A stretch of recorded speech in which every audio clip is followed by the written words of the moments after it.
Sue Moroney. Mr Chair, it's great to get an opportunity to make a contribution on the Judicature Modernisation Bill, and at the outset I just want to remind people that Labour of course is supporting this bill, but we do have some reservations about it, and I certainly have some questions that I would like to ask the Minister about. I want to focus my contribution on part 2 of the bill, which is where it repeals the District Courts Act, and instead we have this bill makes a unitary district court where we have specialist courts as part of that unitary district court, and those specialist courts will become divisions of it.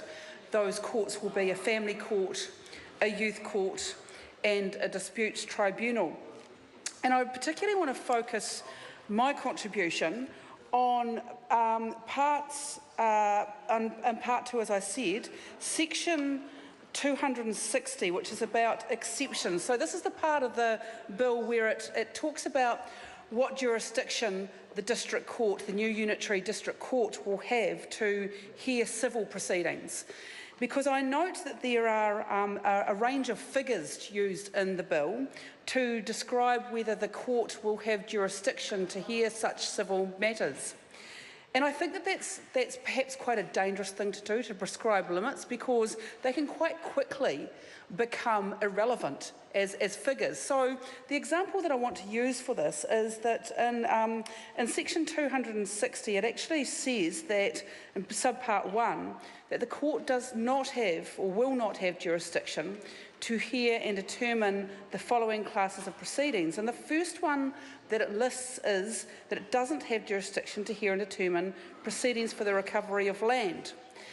But there are some exceptions to that, and that goes down to section 261, where it says that, that it can actually hear proceedings for the recovery of land in particular situations. And the situations that it describes in subpart 1A is where the annual rent does not exceed $62,500, or B, where the value of land does not exceed $500,000.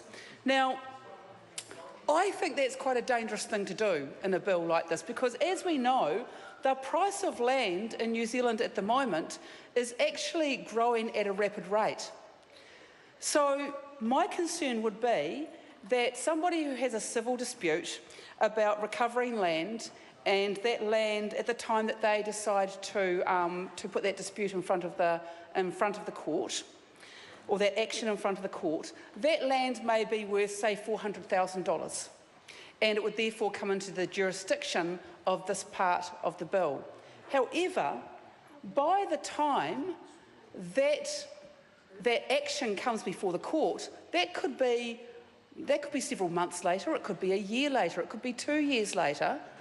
What is the situation, and I'd be interested in what the Minister has to say about this, what would be the situation if in the meantime the value of that land had gone up to over $500,000? Because that's really possible in today's society. And today, in the city that I live in Hamilton, in a year, the house prices, the land prices are going up by 30% in just 1 year. So it's quite possible that when the action is put in front of the court, that the land may well come into the jurisdiction of the court, because it could be, say, valued at $400,000. But by the time it gets in front of the court, the land value has gone up to a place where it actually takes it out of the jurisdiction because of section 261 of this bill. So I'd be very interested to know what would happen in that circumstance. Would the judge be required to strike it out as not being within the jurisdiction? Would they have to transfer the proceedings to a different court, to the High Court, because it had gone over the limit that the District Court could hear? What would be the remedy for this happening? Or is it the case that the court would continue to hear it because at the time when the action was first put in front of the court, the land actually was of a value that it didn't qualify? If this is truly a modernisation bill, then it should take account of all of those sorts of issues. I just want to bring the House's attention back to how dangerous it is to use these sorts of figures when they could become, Mr Chair? Mr Chair? Make a fight. Mr Chair, thank you very